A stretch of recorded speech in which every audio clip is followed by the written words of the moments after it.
This is Rob Pirie with the Coffee Runs Deep podcast, where we interview coffee farmers, coffee roasters, and we share their stories. I truly hope you enjoy the experience. What's up, guys? We have a cool show for y'all today. My buddy Mo and I are going to be going over his plans for his coffee farm in Colombia, where his family is from. We're also going to dive into how to price coffee down there and how adding an AirBNB model to his coffee farm can diversify his investment. So let's dive in and see what Mo has to share with us.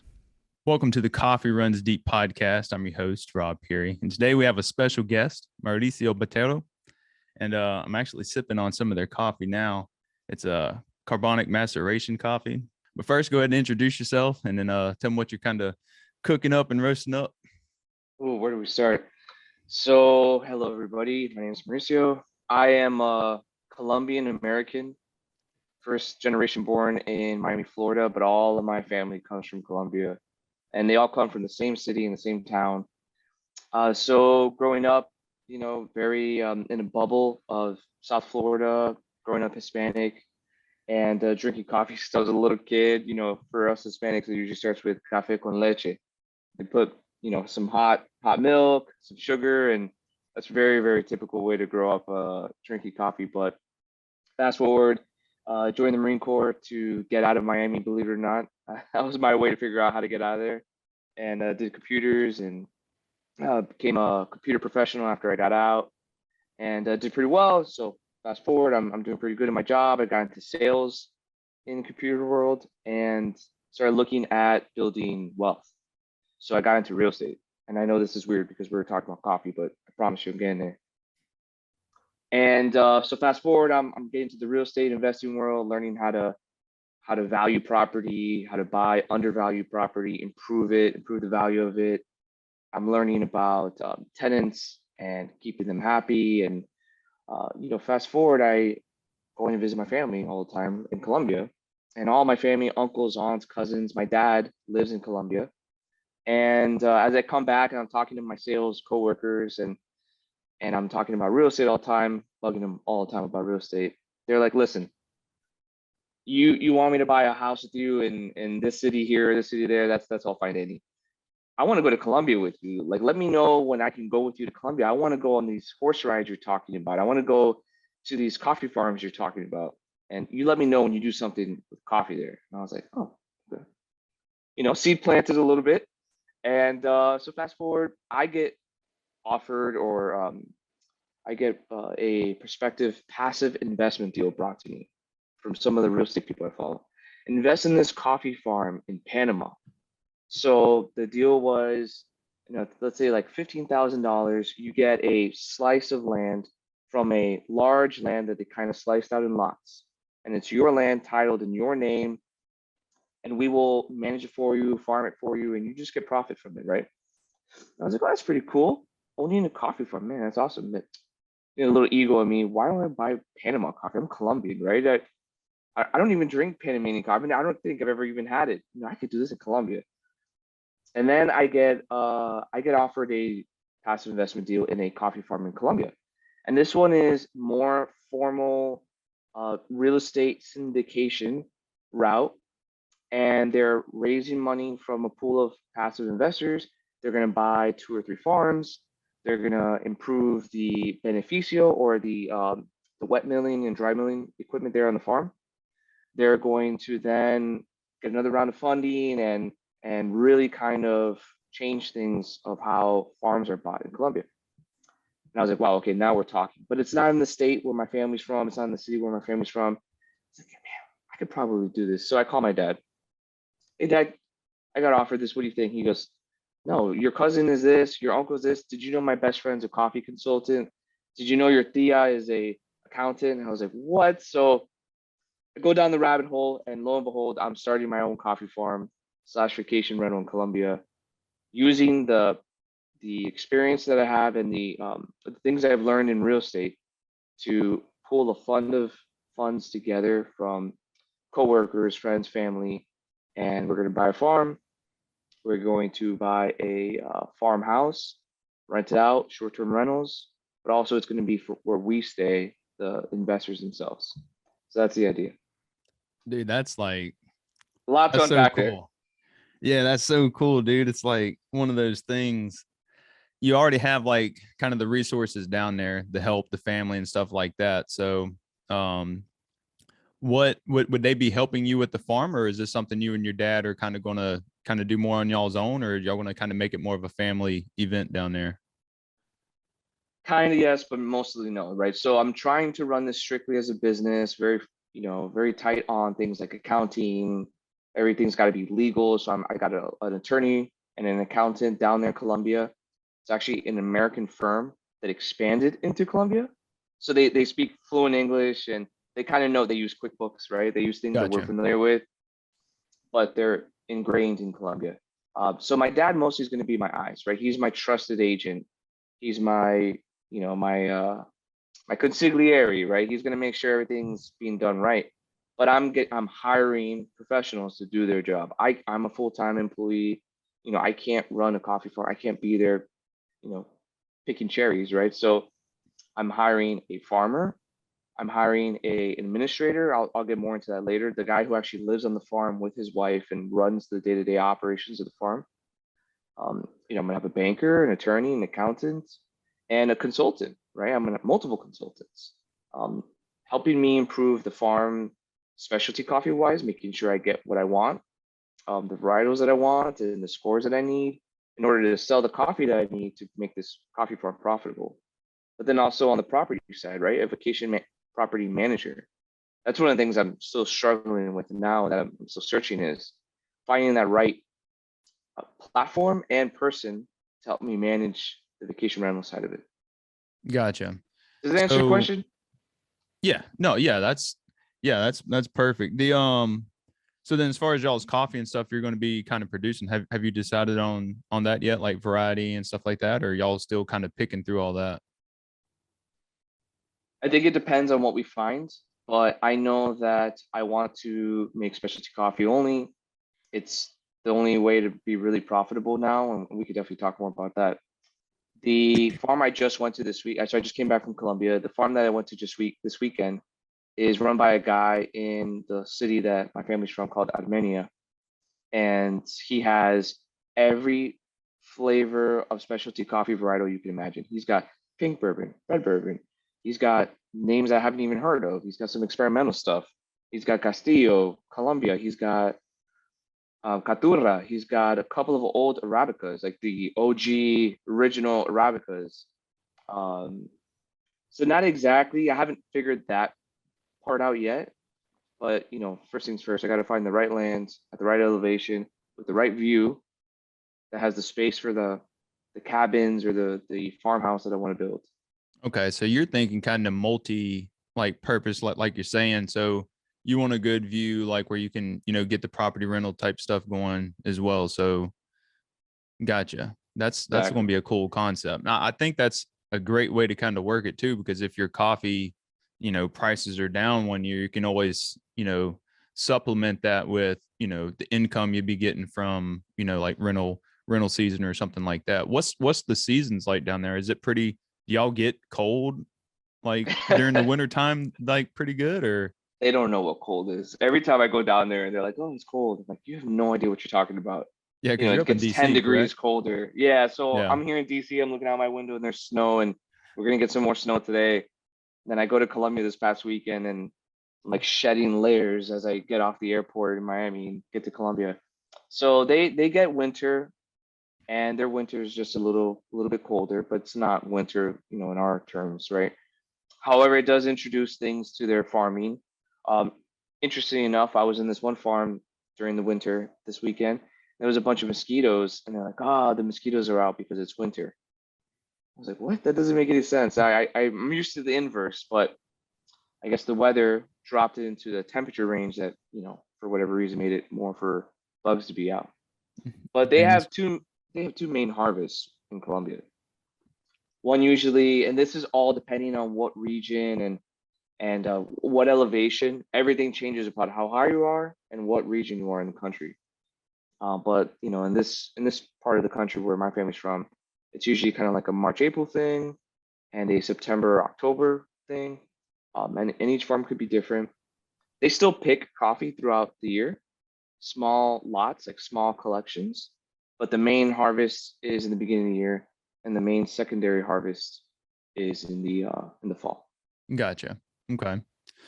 Let's roll into what's it like for the farmers down there. So like, when you're down there around the farms like this last time, what was it like for them? It's interesting. So I get taken to, I'll use the story of what just happened, right? So I get introduced to this farmer. He's running a local roasting shop in the city, and I got a tip from this farmer that I've been talking to, who's his client. She sends her green coffee to him, to his business, and he roasts it, labels it, packages it, and then she sells it from there. So she said to me, "Oh, you met Carlos, you met Don Carlos. Talk to him about the farm that he's selling. He's selling a farm, his farm." So I said, "Hey, I just met you, but are you selling the farm?" He said, "Yeah, come with my family. We're going to the farm right now." So me and my dad go 20 minutes up a mountain, following Don Carlos and his wife and kids, get up to the top of the mountain. And when you get to coffee farms in Colombia, and this is what I can only speak to, there's usually an older gentleman with a wife, right? This is very typical what you're going to find. So he's called el administrador, or the administrator, or sometimes they call him the major domo. And his job is to live there, right? He lives there on that farm, and he's an employee of the farm. In Colombia, there's employees and there's contractors. I was just learning about this. They're really strict about how you differentiate one or the other, because if you are an employee and you do employee-like things, you deserve a salary, and you deserve pension and healthcare and benefits, right? And the employer has to pay it. And so that's a law there, and they're pretty strict about that. So him and his wife are employees of the farm. And then there's workers, and their workers come and go, right? They're contractor.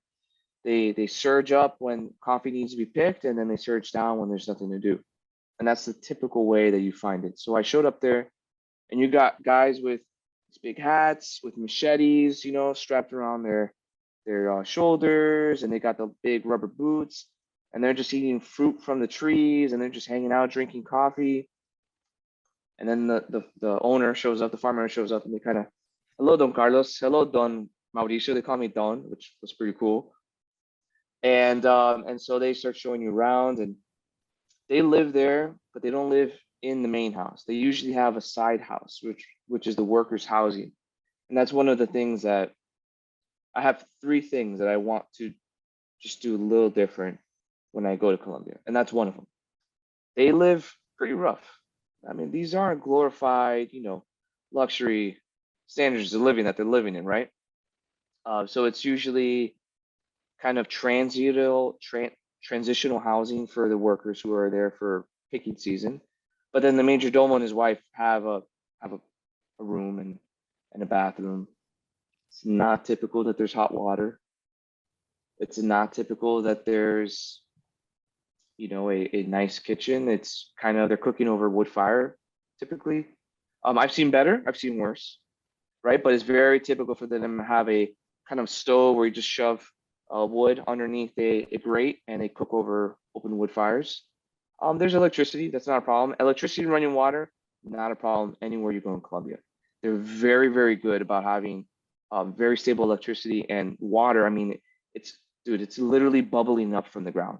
On this one farm, 4 natural springs. He's like, "Look, there's one. It's bubbling up from the ground." Because it just comes from the top of the mountain, and it just gushes out of the ground. Do y'all have, is it mostly wells down there? Like people just drilling wells? Or is it like No, actual water being piped in from the city or something? it's in neither. It's actually top of the mountain. Water starts coming down with gravity, and then they tube it through these big tubes to a Gotcha. central place, and it's into like a reservoir in the house, and then that's where they pipe it from the house. Oh, But okay. it's natural water coming from the mountain.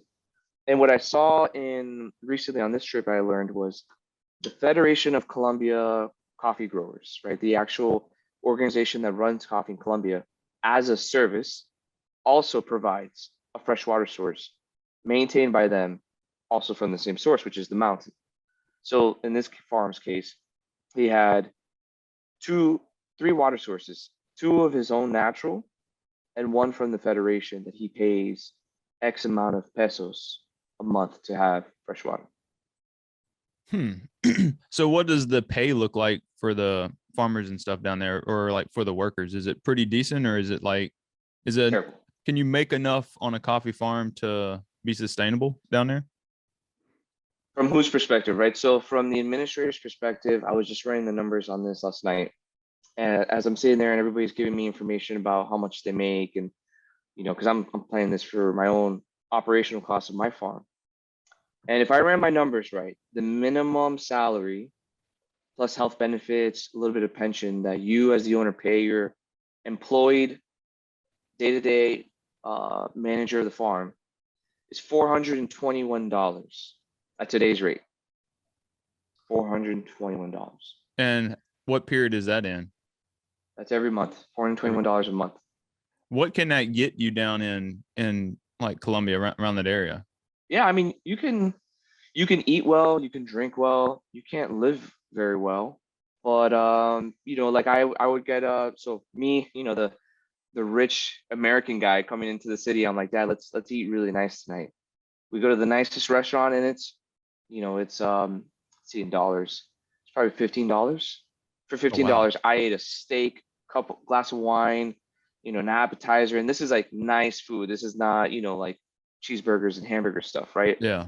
If you go get a Coke and an empanada, by the way, if you've never had an empanada, it's a game changer. It'll change your life. It's like these little meat patties, Colombian little meat patties. That's 50 cents Oh, wow. in American money. But housing there isn't very cheap. To American standards, it is, right? But to them, it's pretty costly. They have a housing shortage there, just like you hear about here in the States with kind of like workforce housing, that we don't have enough of it. They have the same problem. So they also have a worker shortage. So we could definitely talk about that. But the farmers are struggling right now hiring workers to pick their farms. There's just not enough workers. The workers are leaving the countryside and going into the cities. And a big cause of this has been the pandemic. Kind of similar to what we've seen here in the States.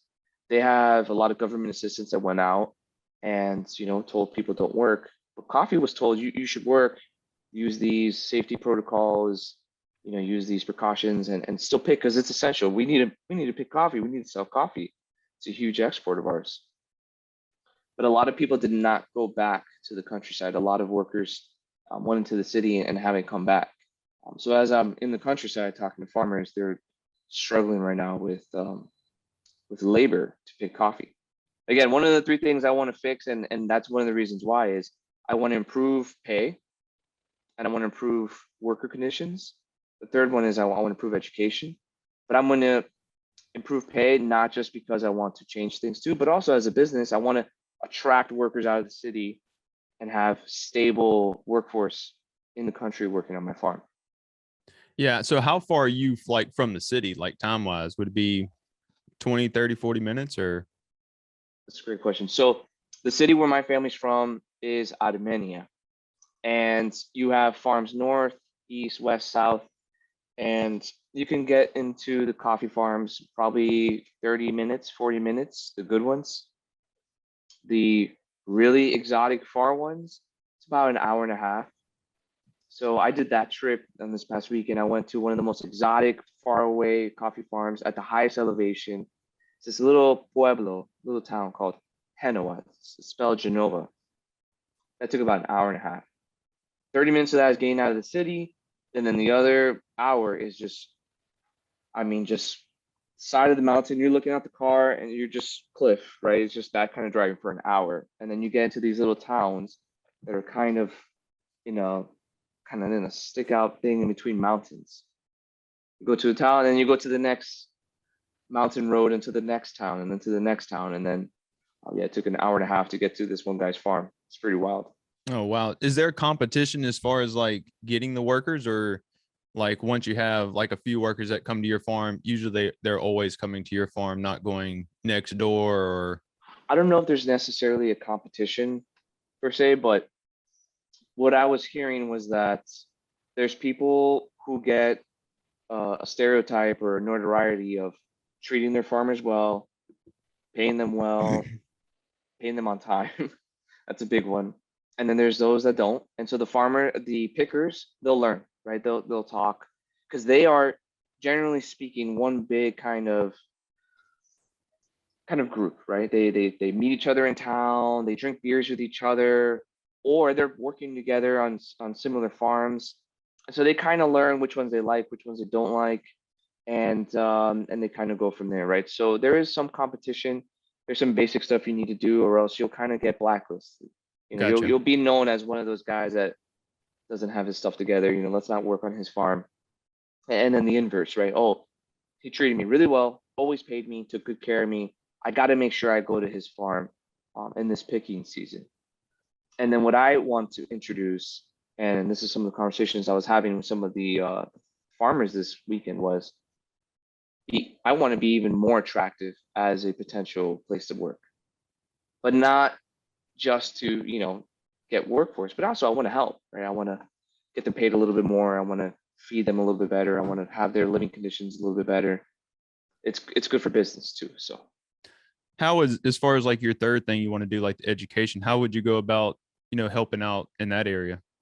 So here's the idea. I'm a computer guy by trade. Computers to me is just since I was a little kid, right? And we take for granted having the access to computers compared to other countries in South America, Africa, parts in Europe. Like it's ridiculous how much access we have to computers. So as I'm sitting there on the top of this mountain on this farm, they point to me. They're like, "Oh, look, you see that little building right there down the mountain?" The local kids from all these farms, they go there to go to school. They walk an hour up a mountain or down a mountain and then walk back an hour. There's not a computer in that building, not a single computer. And so the idea is to provide computers with internet access. And it only really has to be one. But in order for them to have, some of the advantages that we have in order to learn things and educate and access to Wikipedia, language learning, things like computer programs like typing software, just these little things that we get taught that are just part of our education system that we may take for granted that they don't have. Just to kind of try to even the odds a little bit, right? I'm not trying to force them to learn anything, but I want them to at least have the access to be able to learn what they want to learn via computer. And in my trade, I can collect computers pretty easily. The support for that can be pretty easy. And the network that I'm in, that I'm going to raise money from, are also other computer people, right? So it wouldn't be too hard, I can't imagine, to ask within my network, "Hey, anybody got some old laptops? Fix them up a little bit and send them down there." Oh, that'd be cool, dude. Yeah, I mean, we take all this for granted. I mean, how easily it is to like look up something on YouTube and learn, and like, language software, Duolingo, like whatever. It's just, Yep. it's crazy how much is out there. It's just at your fingertips now. Before you'd be paying thousands of dollars for these courses, and it's just all on the computer now. And most of it is for free. You ain't even got to pay for it. So I mean, even the farmers themselves, like the owners, right? They've been doing one thing that people complain about in Colombia is they do the same thing like they've been doing for generations, right? A big part of it is access to what is the newer things, what is going on in the world. Like a lot of these farmers themselves don't even own computers. yeah. And they have cell phones now, but yeah, it's huge. It's huge. I'm just trying to make a kind of like a little piece of a difference generationally. Oh yeah, and that's the whole thing too, like the compound of it, what it may not be in a week or two, in a month difference, but like generations down, years down, it pays off immensely, So I kind of want to go into that, talking about kind of newer things like the carbonic maceration and stuff y'all do down there. Like, where was this from? This was from like the coffee Yeah. you sent me? Where was So that from? you're holding a bag of green coffee that I sent you. I got it it's a sample batch from a farmer in Buena Vista, Colombia. It's a town up in the mountains. It's called Buena Vista, beautiful view. I mean, this little town is literally on the side of a cliff. It's a tourist attraction because it's so pretty. And there's a farmer there named Sarah Gutierrez. She's a friend of my cousin.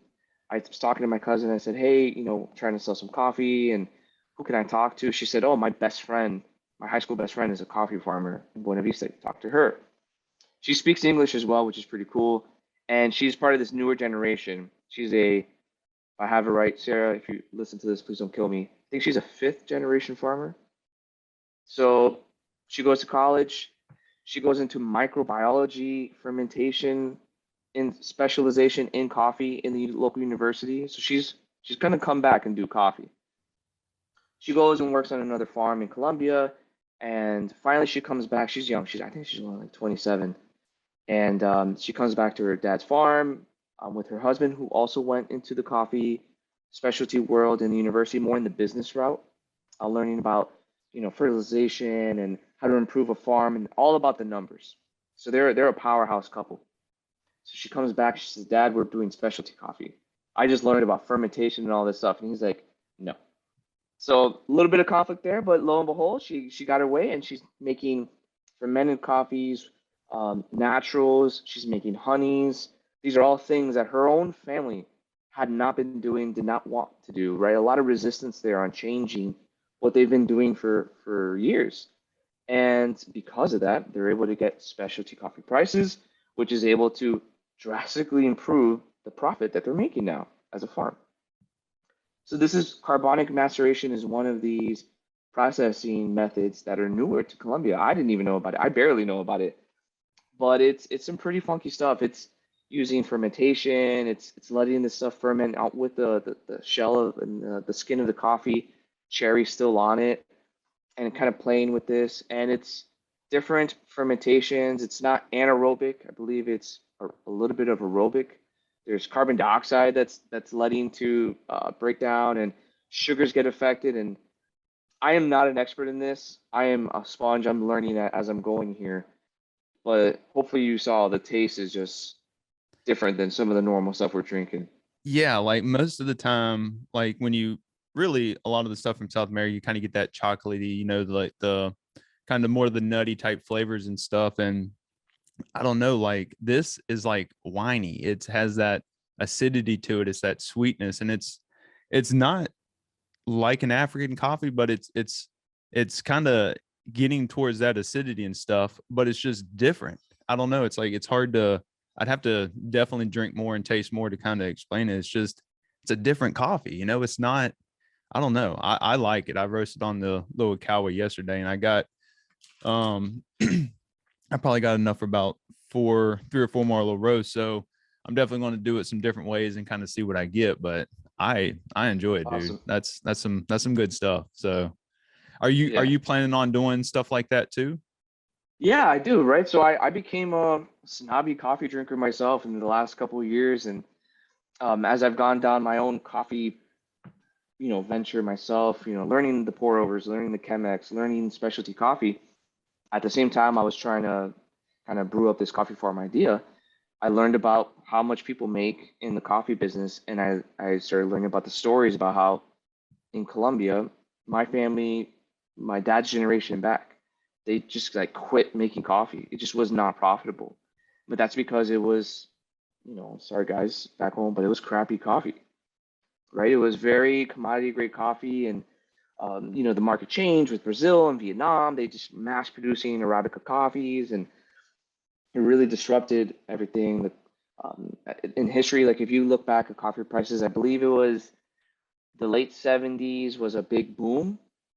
Everybody in Colombia was making coffee, and then the 80s crashed, and so they started selling and converting farms to cow pastures, plantains, bananas, um, pineapples, oranges, a lot of citrus, and now avocados. You go to where my family's from, and there's just farms getting bought up and just completely stripping them down from coffee and citrus, and they're planting Hass avocados because it's so profitable. And why is it so profitable? Because we're eating a ton of Hass avocados here in the States. Yeah, avocados are expensive, dude. I Yeah. love some guacamole, but it's like you go through 10 avocados, you done drop like $30 on friggin', guacamole. It's like crazy. Organic avocados on top of it, right? You get that extra premium. Mm-hmm. But anyways, so as I started going down this route, I was like, I want to make the coffee that I drink, right? I want these funky kind of, exotic, fancy coffees that taste delicious. That you drink this cup, it's like, is this wine? Is this chocolate? Is this? So that's what I want to do, and also it pays well, right? So as I started talking to roasters like yourself, and that's kind of how we kind of met is, what are roasters paying for a green coffee like this? That's direct trade, single source from one farm. I could tell you what farm it was, who grew it, at what elevation, what varietal. I can bring you to the farm and you can talk to her and ask her everything, like that kind of coffee. How much is that worth? And that's where I started learning. That's the coffee with the best profit margins as a farmer or as an importer, is getting that type of coffee, but selling it to that type of customer, which is the roasters that will want that kind of product. Yeah, and I think that's the thing too. Like, I only see the specialty coffee prices continuing to go up. Like, I mean, this right here, I don't know why you couldn't sell it for what the Kenyans and Ethiopians and stuff are going for. It's taste wise, it's up there and it's different.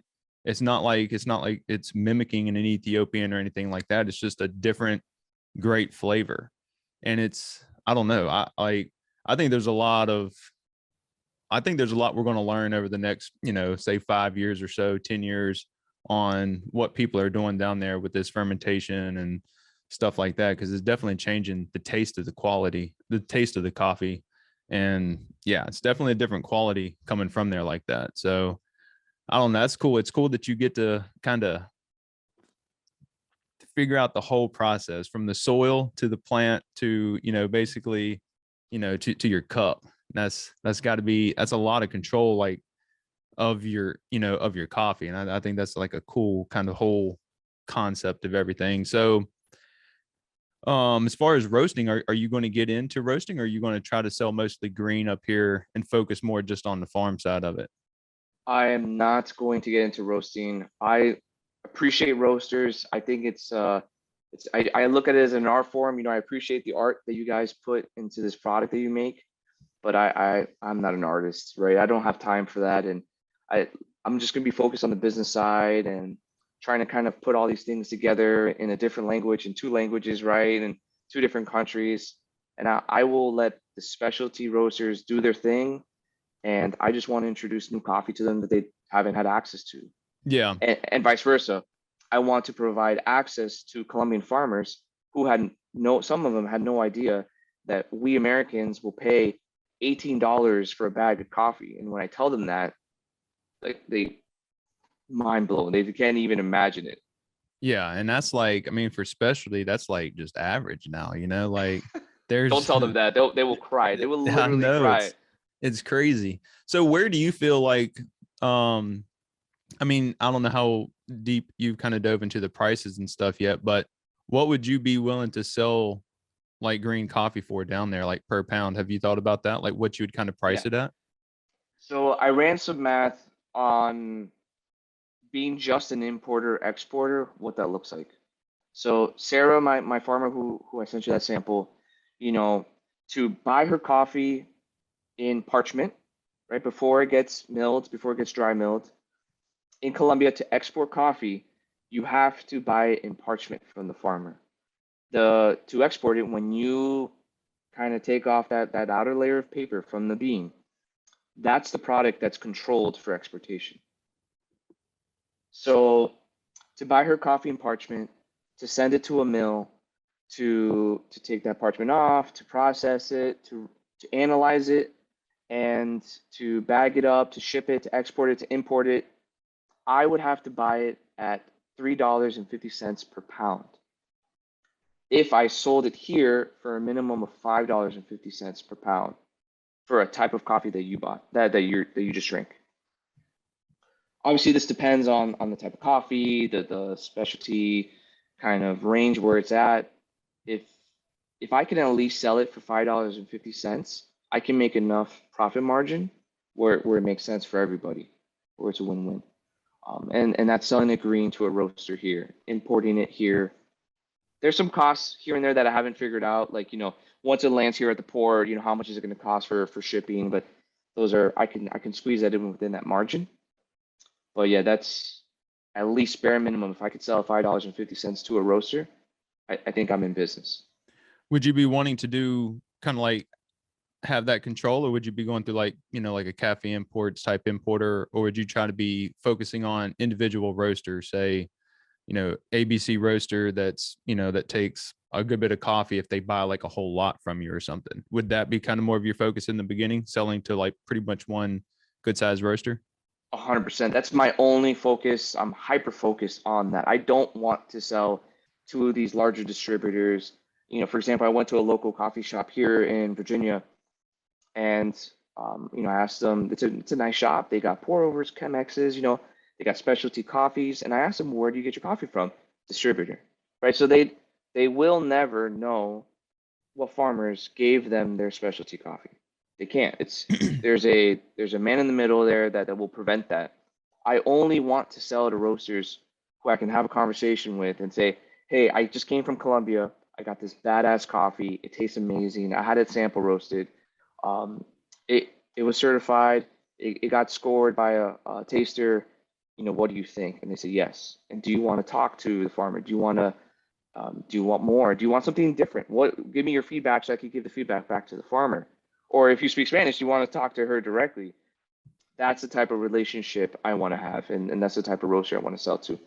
And also because I think they're the only ones who would really be interested in paying the premium price for a very unique coffee that doesn't have a lot of availability, right? Like this might be a micro lot. This might be the only batch of coffee in the entire world that tastes just like this because it was made once. And if it goes well and you like it, I can talk to her and we can reproduce that and make, maybe something special just for you, just for your shop in Maine, or just for your shop in somewhere in another part of the country. Yeah, because I get a lot of people asking, how can you buy direct from the farmers and stuff like that? And I don't think we really have a good system yet. I mean, you can get, some farmer to FedEx some coffee to you, kind of like what you did me, just send some like samples and stuff from somebody. But it's like we really don't have a good system where you can kind of trace everything. And I know like a lot of the importers do put where the farm's from and maybe some verbiage about the farm and the farmer and stuff, but it's definitely not as transparent as like you're saying, like you get to, especially once you get your farm and stuff up, like they can literally call you and say, hey, like when's your next harvest coming through, or like when you plan on shipping, and you can give them like the details right there, so that's right. I don't know. I don't know if I hope, but I think it'd be cool is if some of the larger, importers and stuff, if we could kind of not consolidate it, but I feel like spread it more out through a bunch of smaller importers, like you're saying, like with yourself, like importing your own coffee up here, I just think that'd be so much cooler to deal with individuals than some large company bringing in a bunch of coffee that you really, like you're saying, you don't really know, because you're not speaking to the farmers, you're not talking to them. And I don't know, I feel a lot of people want that, but I don't know if they know how to get that right now. So that's kind of what's cool about having these conversations, because there's a few more people like you that I've spoken with who, they're the kids down there that may have coffee farms. Frida is one of them. Like I just interviewed with her, and like, so they're taking this technology and stuff and they're kind of bringing it, up to, Europe or, United States, and like showing what they actually do. I think that's just such a cool concept to see it. It's not just coffee from Peru at that point. It's not just coffee from Colombia. It's coffee from Frida, and her farm and what they're doing. And same thing with you, it's like, you get to know these people like you and stuff. And it's just cool to see what your ambitions are, what you're trying to do with it. And I don't know, man, I think it's super cool. So yeah, as far as your like overall goal, then you want to like, what size of a farm are you trying to do? In Colombia, they have two farm measurements that are different than ours. They have hectares and cuadras. So I forgot the measurement of an acre compared to a hectare. A hectare is like 2.5 or so. It's like, yeah, it's a little over 2 acres. Yeah, 1 hectare is like 2 point something acres. So yep. So in my head, planning out how much money I think I can raise from my small network, and then talking to the coffee farmers and the consultants about how big of a farm do you need. If it was specialty coffee with these prices that you probably sell for, would you need to have a profitable farm? Can't be too little where you can't get enough, but not too much where I can't raise that money. So I kind of fell into the 10 hectares kind of range. So the on the napkin math is you could probably buy a 10-hectare farm for, let's say in dollars, $90,000, give or take 10,000. And then to improve the land, to buy the equipment, so that's going to cost you another 30 or another $40,000. So where, 2 years later, you have coffee ready to start selling, right? Takes a little bit of time. It takes about 2 years, from what I'm being told, to plant a tree, care and feed in order to make sure it grows right and it starts producing coffee. About 2 years. However, there's opportunities there where you can buy a farm that already has coffee planted, right? That's already growing, that has plenty of life left on those trees.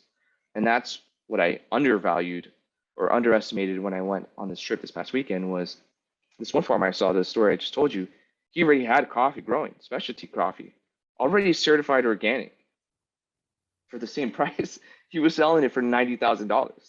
Oh, A wow. little bit smaller farm, about 9 hectares, but still, I mean, these deals do exist. So I don't know if that was answering your question, but yeah. Yeah, no, just about what size you were kind of looking for. Yeah, because I mean, at that point, you get cash flow pretty quick. If you buy that farm, then you'd kind of be able to start, paying notes and stuff instead of having to wait until you actually start making money. Exactly. Would you be financing it through Colombia, or would you Nope. be financing it up through the States then? So in Colombia, it is not easy for gringos, for Americans, to get loans there. Their mortgages do exist, right? But it's not like here where we leverage and we use debt to finance a lot of business stuff. Gotcha. It's not as easy there, and it's more difficult as a foreigner, especially as an American. I'm going about this business with the idea of I'm raising cold hard cash, right? I'm raising dollars, and I'm going to convert it to pesos when I get down there to buy the land, to buy the equipment, to fund the operational costs until we start becoming profitable, and the farm and the vacation rentals starts funding the farm. So I'm not going to use debt at all. Okay, so you're not having to worry about a bank, Okay, Nope. that takes a little bit of stress off too, then I guess. So biggest thing for you is just finding funding. Exactly. Yep. Gotcha. As far as like, are you going to have to build out the farmhouses, you think, or not farmhouses, but the rental property type areas? You'd have to do all that. I want to. I Yeah. don't want to buy someone else's already improved farmhouse, right? There's some things that I'm going to do a little differently that these farmhouses most likely will not have. For example, a washer, a dryer, a good hot water system, right? I can't help it. I'm American, right? I'm spoiled. I'm not going to bring people to a coffee farm to stay there and them not have hot water. It's not happening. Yeah. So, but there's also things like, some of the furnishing and finishings that we're kind of more used to, I'm going to want to introduce, and I'm not going to pay for someone else's farm. So I'm actually looking, again, with my real estate lens of how I've learned, is I'm looking for a kind of a house that just would be probably better off to kind of get demoed and start new. And I've already priced that out. And man, it is so cheap to build there. It is so cheap. So with my dad is actually from the construction world. So, we've priced out like a 5-bedroom ranch style house. And at the outside, it looks like these typical culturally Colombian homes, right? And the big patios on the outside with the hammocks and all the bright colors. But in the inside, a little bit more finishes and furnishing that we're kind of used to. And so that could be like $35,000-$40,000, just as a ballpark. Oh, wow. Yeah. Yeah, that's not bad at all then. It's silly, but of course, right? You get this supercharge that happens when you bring your dollars to Colombia and they Yeah. get converted to pesos. Wow, you can't buy a dang single wide trailer up here for 30,000 anymore. That's crazy, dude. When this guy told me his farm, he's selling it for $90,000. I was like, what? Yeah. $90,000? It's a sports car here. Oh yeah. So that'd be 9. Would there be a house and stuff on with that one if you bought it? And like you're saying, Yep. you'd probably get rid of it then and just build something that you want. Yeah, it was in really bad shape. This house was probably built, I don't know, 40, 50 years ago. And then the facilities and where the administrator lives, that's even worse shape. And it actually kind of hurt me a little bit knowing that they live like that, but they don't complain, they're happy, they're just used to it. So yeah, that would be kind of start new there. And also there's newer and more efficient ways to build the beneficio, or the equipment that produces the coffee on site on the farm. They wasted a lot of space. It's just kind of older technology with older equipment. We have newer equipment and newer ways, newer, more efficient ways to do this stuff. And so even my coffee consultant guy who's local there, he walks in and he's like, what a waste of space, right? We can do this differently. There's newer designs. The country themselves, the Federation of Coffee Growers, they even kind of work on these designs and show them to farmers and say, hey, you could do this differently. Here's a more efficient way. And it's primal real estate. I mean, we are talking on the top of a mountain with this incredible view. And in some of these farms, they're not, or nor did they care about using it for the view. They didn't care, right? They did not have vacation rental in mind 50 years ago when they built some of this stuff. So I want to start from scratch with that in mind, maximizing the view, but then also bringing in technology and more efficient ways to put equipment into a place that can produce the coffee on site. And then the house itself, efficiency in mind, with the view in mind, with the technology that we're going to bring in, and the comforts that we like as Americans as well. That's so cool, dude. As far as your like processing methods, are you going to try to like process at the farm? Or I don't know if it's process, I guess mill. Would you try to do anything like build your own mill out eventually, or is it too easy just to use the mill like in I guess it'd be in town or wherever it's at? Again, I'm learning here. So from what I've learned and what I've seen, most coffee farmers that are successful there have their own wet mill on site, right? So they pick the cherries, they run it through the first stage, and depending on what process they're going to go, they're going to either depulp it there in a machine, or they're going to let it. They're not going to depulp it. They're going to go maybe the natural route of processing. They have their own drying beds there, either mechanically dried. I don't know if you've seen these African beds. They call them in Colombia camas africanas, where it's kind of like a tent with these raised beds, or you go in the old school Colombian way where there's just this long bed on Like patio. with this roof that's on rails. And so they'll roll the roof out in the sun, and then they'll roll it back up if they know there's weather there coming. So all that's going to be on site, and I will continue to do that. There's no reason not to if I have the capital, the upfront capital, in order to do it. There's some community wet milling operations and things that have already started in Colombia to kind of help the farmers that just don't have the capital and have that disadvantage that will kind of keep them away from getting the best prices. I actually met a guy there who's doing it. He does it in a bunch of different countries where it's a community project. As a service, bring your cherries that you just picked to this community wet mill, and for a discount, we will help you do this. So because you don't have the upfront capital to buy your own equipment. But I'm going to have my own equipment, right? It just makes sense to do it if I have the capital to do it. It's a capital cost up front that pays for itself over time in the long run. Yeah, and it definitely gives you that control over the quality of it and stuff like that too. And you're not, I don't know if you have to wait in line or schedule and stuff like that. So Yep. Yeah, that'd be super cool. That's really about all my questions. You have anything you kind of want to go over? I know you probably got something.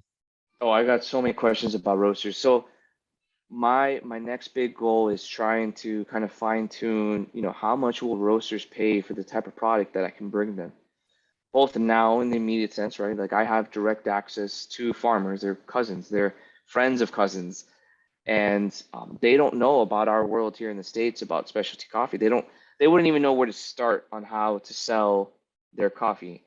So I've been figuring out those middle parts of the pieces, right? I learned how to export, I learned how to import, but I need to learn more about the roaster side. Like, how do you guys run your profit margins? How, what kind of prices would you pay, and what type of roasters, and how should I communicate with roasters and say, I'm this Colombian American who just went from Colombia. I can get you any type of specialty coffee that you want. I really could, right? How would I speak to you in your language in order to learn what you want, so I can go find what you want at the price that you want, and then I can sell it to you?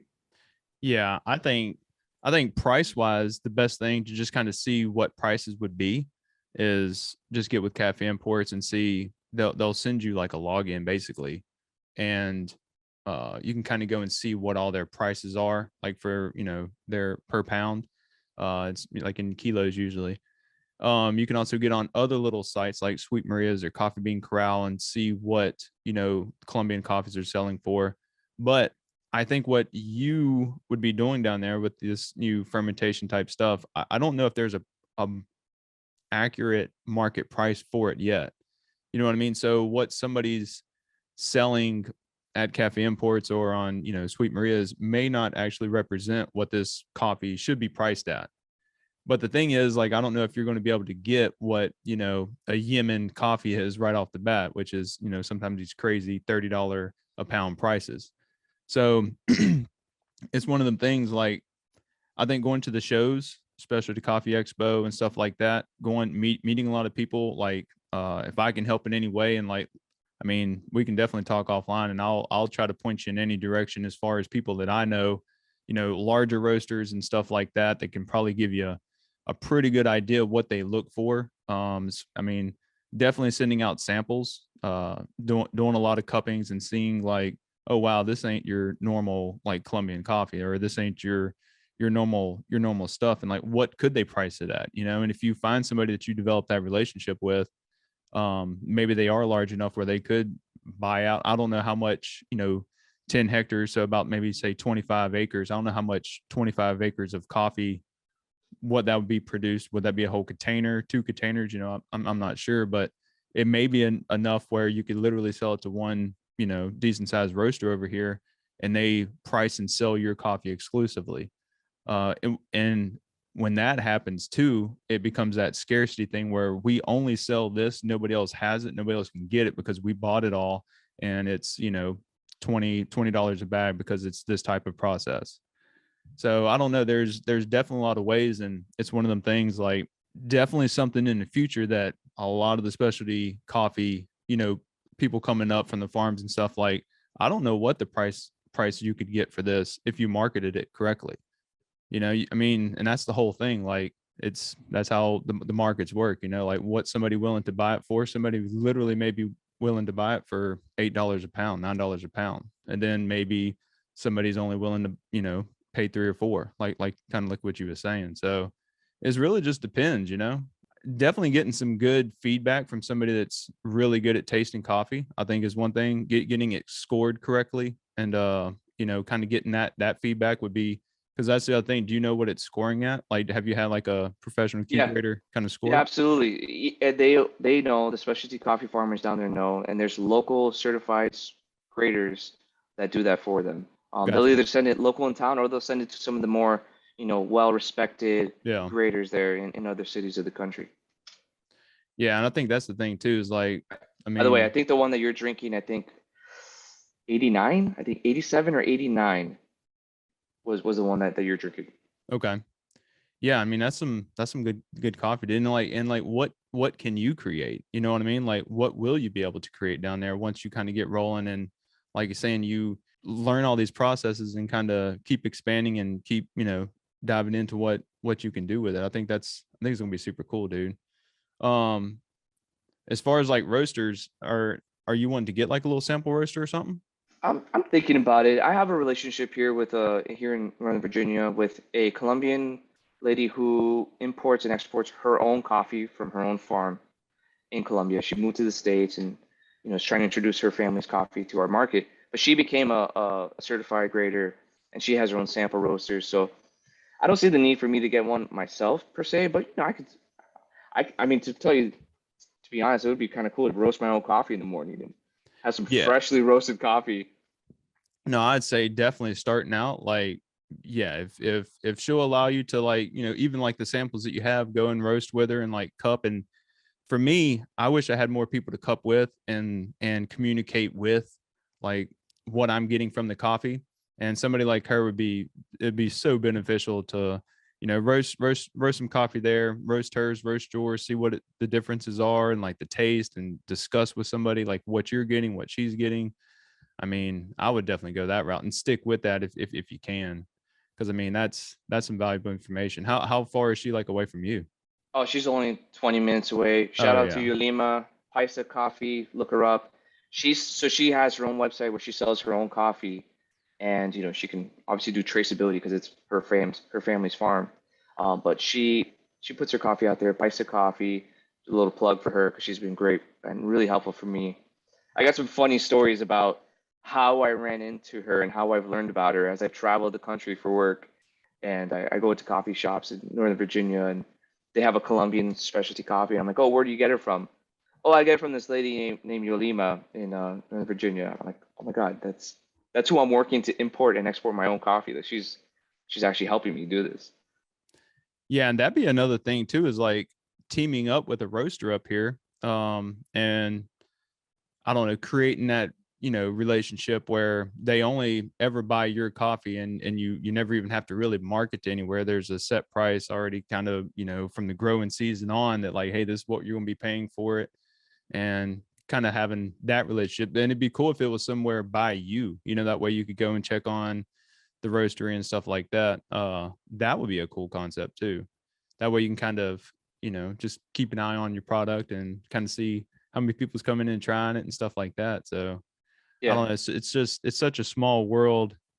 And then I don't know. It's just cool to see like what people are, how they're changing the business models on like, roasting and importing coffee and farming coffee and stuff like that. It's there used to be this long chain, and now I feel like everybody's trying to shorten it up. And I don't know, to me it's cool because everybody's kind of getting more connected and knowing each other from it. Yeah, it's pretty much about it for me. You have any little last words, anything you want to kind of go over? so the And we last thing can, I was and just again, we can always come back on like as you progress through this, because I would like to that would be hear, cool. like once you buy the farm, like what are you doing with it? And I think that'd be like a cool series too. Like, from buying the farm, and at that point, like what coffee do you have, or what coffee are you going to be kind of producing? And then like once you start selling, and I don't know, it's definitely, I would like to kind of periodically have you on during, whatever kind of period you're at. So Absolutely. Yeah. I mean, like we've kind of talked about in private a little bit, you kind of inspired me with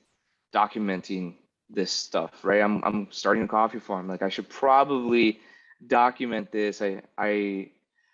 Although I seem to have an ego, I really don't, but I think people are interested in learning about starting a coffee oh farm yeah. from scratch. So I probably should document this and maybe start recording this stuff on YouTube. So we'll definitely start doing that soon. And the only other thing I wanted to bring up too was I have every time I've gone into a roaster shop, I travel for work a lot, so I actually go physically to different cities in the country for work, and I always try to find the best, coolest roaster shop I could find. And whenever I walk in there and I tell them my story, we start geeking out. I always it comes up about going to Colombia. Like, I would love to go to Colombia. I would love to go to Colombia. So when I tell my Colombian family or Colombian farmers that I'm working with or importers, whatever, about man, there's a bunch of Americans that would love to go and do what I just did with you and walk your fields and drink your coffee from your farm here on your farm. And I tell them that, and they're like, we would love them. Like that would be amazing. We could host them. We can bring them chocolate from the cacao that we grow here. We can bring them these avocados and plantains that we grow here and feed them here.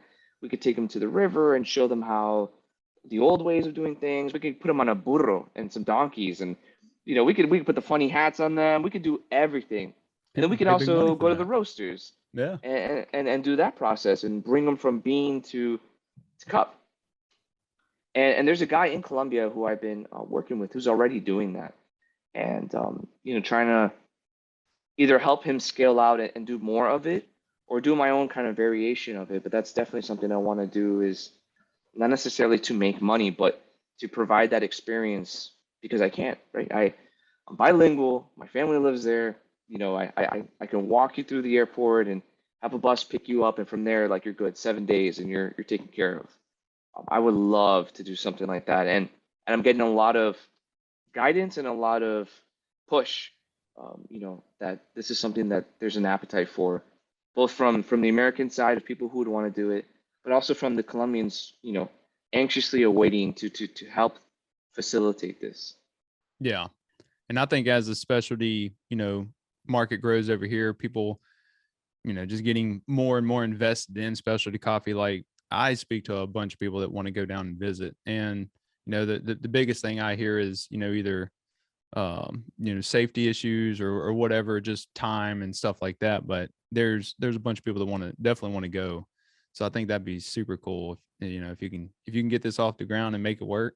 Like, and again, like I said, once, periodically have you back on, and once you open the doors and get everything, I'd love to promote and kind of, help you get your first bookings for sure. So that'd be super cool. Man, appreciate it. Thank you. So, well, Mauricio, I appreciate you coming on, dude. And let's stay in touch, dude. Absolutely. Thanks, man. I appreciate it. Later, bro. Bye. Thanks so much for tuning in to the Coffee Runs Deep podcast. I truly hope you enjoyed this episode. I had a blast speaking with Mo, and I'm looking forward to visiting his new farm one day and riding some of those burros. Also, thanks so much for the patrons that support this channel. I'm going to start doing a coffee giveaway every month for a certain tier, and I will also be doing a giveaway on the 20th episode release. Haven't decided what it will be yet, but we'll see. I'll see y'all next week. Love you guys.